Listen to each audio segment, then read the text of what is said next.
Bonjour à tous, c'est Madame Zamboto et on se retrouve aujourd'hui pour continuer le chapitre 2. Nous avons déjà vu dans un premier temps que le revenu imposable était constitué d'un ensemble de revenus catégoriels. Parmi ces revenus catégoriels, on a déjà étudié les traitements et salaires. Et aujourd'hui, on va étudier ce qu'on appelle les revenus fonciers. Dans le cadre de ce cours, je vais d'abord introduire la notion de revenu foncier pour savoir de quoi on parle, et puis ensuite on verra qu'il y a deux régimes d'imposition possibles de ces revenus fonciers, le régime du microfoncier et le régime des frais réels. On illustrera cela avec un exemple d'application, et puis ensuite on verra le dernier point du cours qui correspond aux attraits du déficit foncier, illustré également avec un exemple. Alors évidemment, je ne vais pas rentrer dans le détail de toute la réglementation possible. Là, on va voir les grandes règles générales d'imposition des revenus fonciers, mais la réglementation est complexe dans la mesure où il y a plein de cas particuliers, plein de façons de faire des économies au niveau de ces revenus fonciers, et je ne développerai pas tous ces cas particuliers. L'idée est de comprendre le système général. On va commencer en guise d'introduction par expliquer ce que c'est qu'un revenu foncier. Alors c'est quoi un revenu foncier? Eh bien c'est un revenu qui est issu de location immobilière des propriétés qui appartiennent aux membres du foyer fiscal. Donc vous avez un appartement en guise de résidence principale, dont vous êtes propriétaire, et vous êtes également propriétaire d'une résidence secondaire. Il vous arrive de la louer, eh bien cela constitue un revenu foncier. Ou vous avez un autre appartement dans lequel vous n'allez pas en résidence secondaire mais qui est uniquement dédié à la location, eh bien ceci constitue un revenu foncier. Alors attention, on parle de revenu foncier uniquement lorsque l'on loue des logements nus. Il n'est pas question ici de parler des revenus de location de meublé. Alors, location de meublé, c'est la location d'un appartement dans lequel vous avez déjà des meubles. Je vous ai mis une petite illustration. C'est un appartement dans lequel vous louez non seulement l'appartement, mais aussi la cuisine, le canapé, la table basse, etc. Et donc ça ne rentre pas dans la catégorie des revenus fonciers, ça rentre dans la catégorie des bénéfices industriels et commerciaux. Par ailleurs, sachez que si vous avez en guise de propriété des logements et des locaux d'habitation dont vous vous réservez la jouissance, c'est-à-dire vous êtes le seul à l'utiliser, eh bien ce n'est pas imposable à l'impôt sur le revenu. Du coup, on va pouvoir passer aux deux régimes possibles pour imposer les revenus fonciers. Donc le régime d'abord du microfoncier et le régime des frais réels. On commence tout de suite par le régime du microfoncier. Alors micro, ça fait penser à petit, et bien petit, ça fait penser à petit propriétaire. Donc c'est un régime qui est réservé aux ménages investisseurs, c'est-à-dire aux ménages qui ont des propriétés et qui louent et qui perçoivent moins de 15 000 euros par an de loyer brut, ceci devant être considéré hors charge d'eau par exemple, si vous facturez l'eau à votre locataire. Concrètement, pour ces ménages, eh bien, ils ont la possibilité de faire une déclaration simplifiée des revenus qu'ils perçoivent, déclaration simplifiée qui leur permet de calculer très facilement leurs revenus fonciers imposables. Comment vont-ils faire? Dès lors qu'ils sont éligibles au régime du microfoncier, éligible ça veut dire qu'ils respectent bien le critère de 15 000 euros par an de loyer brut, et qu'ils font le choix de ce régime, puisqu'on verra qu'il y a un autre régime possible, eh bien ils vont pouvoir calculer leurs revenus fonciers imposables en prévoyant un abattement forfaitaire de 30% sur les loyers bruts qu'ils ont perçus. C'est quoi un abattement? C'est simplement une réduction. Vous allez prendre les loyers et vous allez enlever 30%. Et ça va du coup faire baisser votre revenu imposable. Abattement, c'est toujours ça, ça fait baisser le revenu imposable. Je vous ai d'ailleurs mis une petite définition, vous pouvez mettre dans un petit répertoire à côté, parce que cette notion d'abattement peut revenir assez régulièrement en fiscalité. Ça se définit comme un mécanisme fiscal qui permet de réduire le montant de ses revenus imposables. Donc c'est bien le cas ici. Concrètement, pourquoi on fait une réduction de 30% ou un abattement de 30%? C'est un peu comme les frais réels avec les traitements et salaires. On a une déduction pour les traitements et salaires de 10%. Ces 10% sont censés tenir compte du fait que vous avez des frais qui sont associés au fait que vous allez au travail. Vous avez des frais de déplacement, vous avez des frais de nourriture. Eh bien, pour les revenus fonciers, vous louez certes des appartements, mais vous avez des frais parce qu'à un moment donné, il va falloir faire peut-être des travaux d'isolation, il va falloir changer un petit peu des éléments de plomberie qui vont s'user et qui font que le logement ne va pas être en bon état. Et bien du coup, il y a un certain nombre de ces frais de rénovation qui sont à votre charge et les 30% sont là pour tenir compte des frais que vous avez lorsque vous louez un appartement. Donc concrètement, Qu'est-ce qu'il faut retenir? Il faut retenir que pour calculer votre revenu foncier imposable, vous prenez la somme des loyers que vous avez encaissés pendant l'année. Attention, hein, c'est uniquement les loyers que vous avez encaissés, pas les loyers que vous avez facturés. Si votre locataire ne paye pas, du coup, vous ne pouvez pas ici déclarer les loyers et vous ne devez pas déclarer les loyers que vous n'avez pas perçus. Donc uniquement ce que vous encaissez, moins un abattement de 30%, c'est-à-dire vous calculez simplement une réduction de 30%. Et ça vous donne votre revenu foncier imposable. Mais même si vous êtes éligible au régime, c'est dur à dire, au régime du microfoncier, eh bien il est possible que vous ayez quand même intérêt à opter pour l'autre régime qui existe, qui est le régime des frais réels. Alors, il ne faut pas hésiter trop longtemps, il faut simplement faire un calcul et faire une projection sur plusieurs années pour voir si c'est plus intéressant d'opter pour l'autre régime. Donc on va passer tout de suite au régime des frais réels. Alors que prévoit ce régime?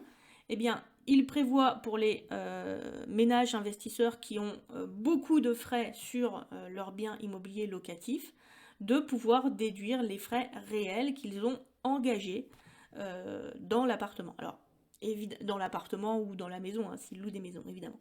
Donc cela va être intéressant en fait pour des ménages qui achètent des appartements et qui vont les rénover pour pouvoir les louer. Ça va leur permettre de changer toute la plomberie, de remettre à neuf peut-être les fenêtres, l'isolation. Et donc ils vont du coup engager beaucoup de frais pour rénover leur logement et pour pouvoir ensuite le louer. Alors quel est l'intérêt de faire ça? Acheter un appartement pour le remettre à neuf et puis pour finir par le louer. L'idée c'est de le louer pendant une certaine période et puis au bout d'un moment vous aurez en fait pu déduire vos frais réels de rénovation année après année. Et donc en fait votre bien va prendre de la valeur du fait de ces travaux de rénovation et ensuite vous pourrez le revendre éventuellement avec une plus-value. Donc concrètement, comment est-ce qu'on va calculer notre revenu foncier imposable dans le cadre de ce régime? On part, comme tout à l'heure, des loyers bruts encaissés pendant l'année, on appelle ça le revenu foncier brut. Et on va enlever un ensemble de frais réels qu'on appelle des charges déductibles. Déductibles car on aura le droit de les déduire du revenu brut. Quelles sont ces charges? Elles doivent déjà, par définition, avoir été payées par le propriétaire au cours de l'année. Il ne s'agit pas de factures que vous avez reçues et non payées, il s'agit là aussi de charges décaissées. Donc vous pouvez déduire les dépenses de réparation, d'entretien et d'amélioration du logement. Vous pouvez déduire des frais de gérance et de gardiennage lorsqu'il y a un gardien dans votre logement. Vous pouvez déduire les intérêts des emprunts que vous avez contractés pour acheter le logement, pour le construire ou pour le réparer ou pour l'améliorer. Vous pouvez déduire un ensemble de frais de gestion aussi. Ça peut être des frais de procédure parce qu'il y a eu des différends avec un ancien locataire et donc vous avez dû faire appel à un huissier pour évacuer ce locataire mauvais payeur. Ça peut être les frais de rémunération des gardiens et concierges. Ça peut être des rémunérations qui sont versées pour la gestion de l'immeuble. C'est le cas par exemple lorsque vous faites appel à une agence pour trouver un locataire. Et vous pouvez également déduire des autres frais de gestion, donc des frais de correspondance, des frais de téléphone, qui sont couverts par un forfait de 20 € par propriété, par local. Donc ça ne peut pas dépasser 20 €. Et pour le coup, on ne vous demande pas forcément les justificatifs ici pour ces 20 €, donc on a tendance à les enlever systématiquement. C'est 20 €, mais bon, c'est toujours ça de prix. Vous pouvez déduire également les primes d'assurance afférentes aux immeubles loués, puisque dès lors que vous louez un immeuble, vous devez avoir une assurance sur ce logement. Vous pouvez déduire des provisions pour charges de copropriété. Alors, les provisions pour charges de copropriété, c'est quand par exemple vous louez un appartement qui fait partie d'un ensemble d'appartements d'un immeuble, il y a ce qu'on appelle une copropriété qui décide des différents travaux qui sont réalisés pour l'immeuble. Donc ça peut être par exemple les travaux de ravalement quand on refait, vous savez, l'aspect extérieur des murs, ça peut être des travaux qui sont liés à la toiture. Et en fait, chaque copropriétaire va devoir payer une partie de ses travaux. Mais pour éviter de demander au propriétaire l'intégralité des travaux en une année, en fait, on va étaler les futures dépenses en demandant des provisions aux copropriétaires. Et comme ça, au moment où il faudra déclencher les travaux, eh bien, on aura déjà accumulé finalement suffisamment d'argent. Et enfin, on peut également déduire les impôts. Donc, en l'occurrence, le principal impôt que vous avez lorsque vous êtes propriétaire, c'est la taxe foncière. Donc, ça fait pas mal de frais comme ça à additionner. Vous additionnez tout ça, ça vous donne le montant des charges déductibles. Et en faisant revenu brut moins charges déductibles, et bien vous obtenez le revenu foncier imposable. Et donc comment savoir si il faut opter ou pas pour le régime des frais réels? Eh bien il va falloir comparer en fait le revenu foncier imposable du régime du microfoncier et du régime des frais réels et voir lequel est le plus petit. Du coup, si vous avez bien compris la logique, eh bien, si vous avez beaucoup de frais déductibles et que la somme de ces frais déductibles dépasse largement les 30% du revenu foncier brut, eh bien, il faut alors étudier le choix des frais réels. Je ne dis pas tout de suite il faut opter pour les choix réels, je dis il faut étudier le choix des frais réels. Pourquoi? Parce qu'il y a des conditions à respecter. En l'occurrence, lorsque vous optez pour le régime des frais réels, vous renoncez au régime du microfoncier.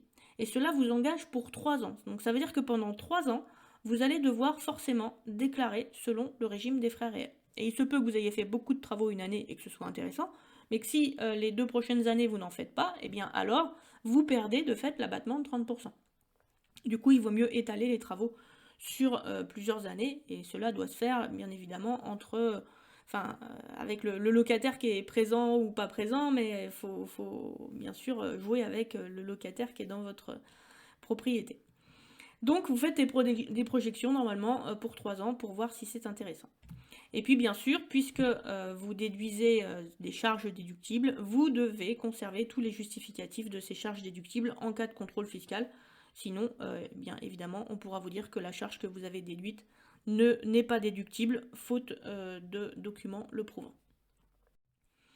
Eh bien, on passe tout de suite à un exemple d'application et vous allez devoir déterminer en fait si Monsieur Courtois, qui possède un appartement à Lieusaint, qui loue à un particulier, a intérêt ou pas à opter pour le régime des frais réels.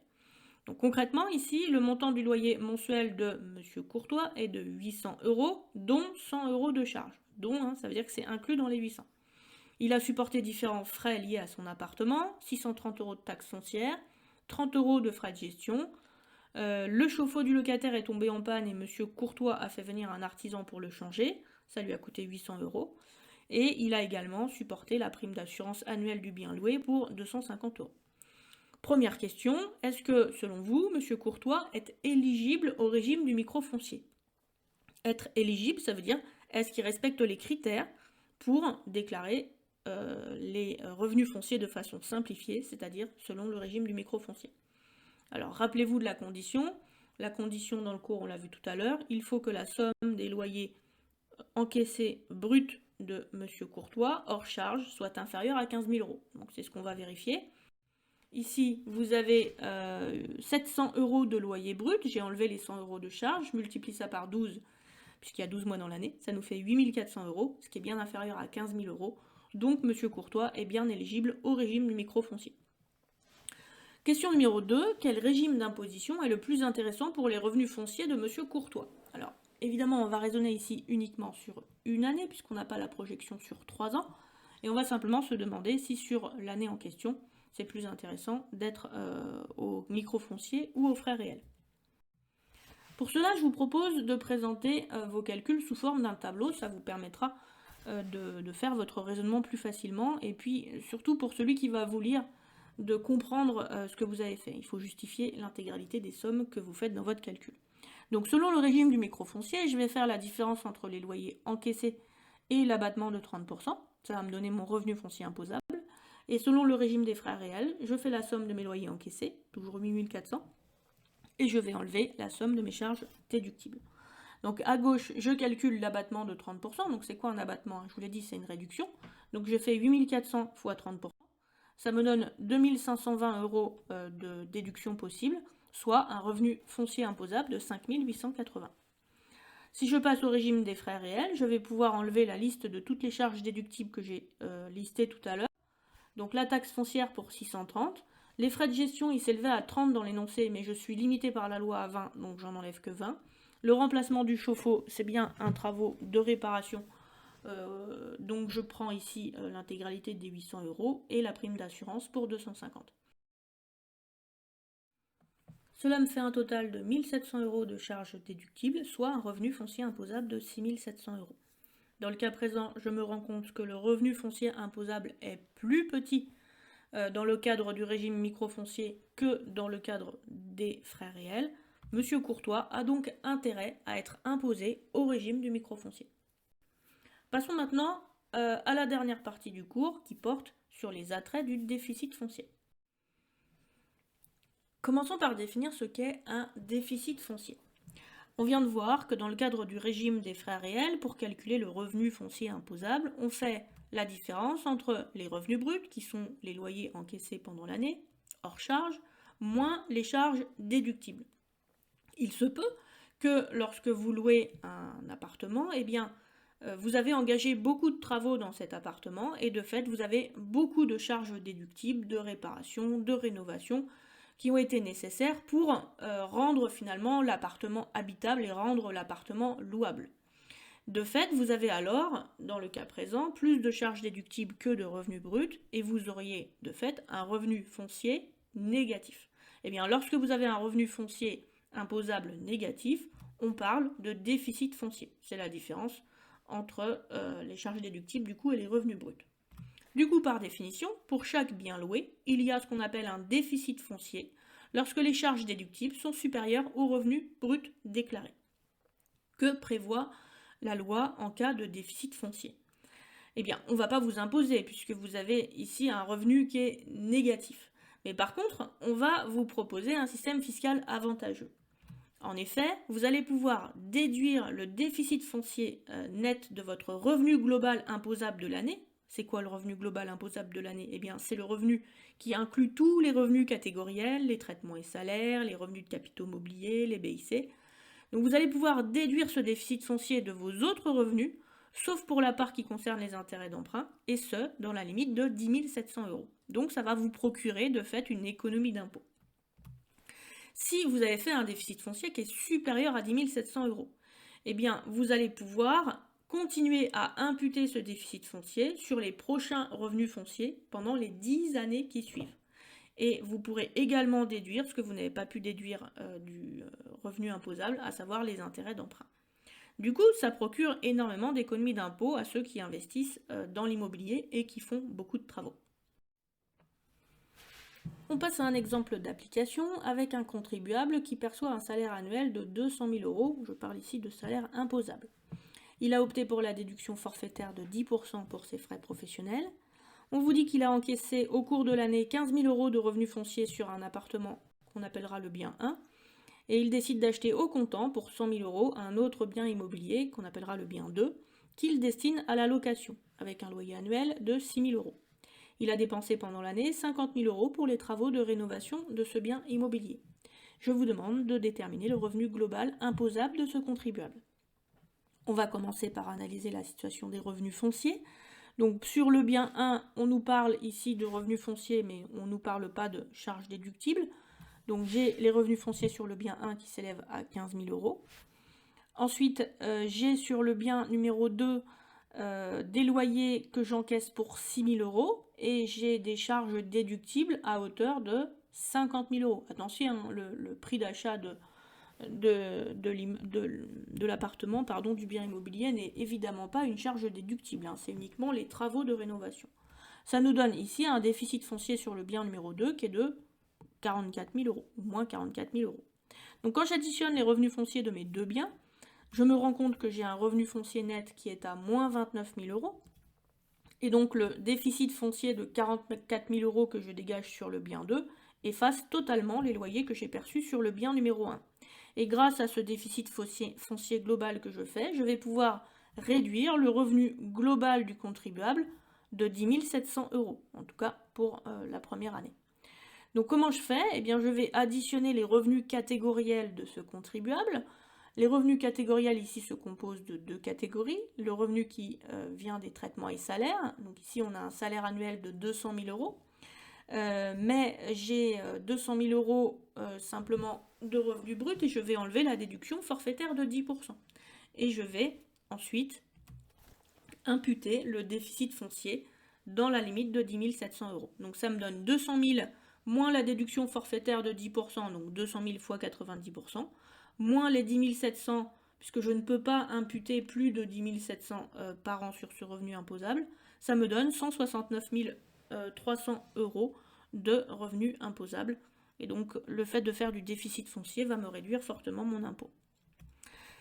Par ailleurs, il restera à ce contribuable un reliquat, c'est-à-dire un reste de déficit foncier de 18 300 € non utilisés, qui sera reportable, attention, sur les revenus fonciers des années à venir. Et bien voilà, j'espère vous avoir présenté assez simplement les bases de calcul d'un revenu foncier imposable. Bien évidemment, je vous invite à mettre un petit j'aime, un petit commentaire ou à partager cette vidéo afin de partager à vos camarades votre petite trouvaille. Et puis découvrez bien sûr toutes les autres vidéos de comptabilité, gestion, fiscalité, analyse financière. Et si vous voulez les découvrir au fur et à mesure de leur parution, n'hésitez pas à vous abonner et à activer la cloche de notification. A très bientôt!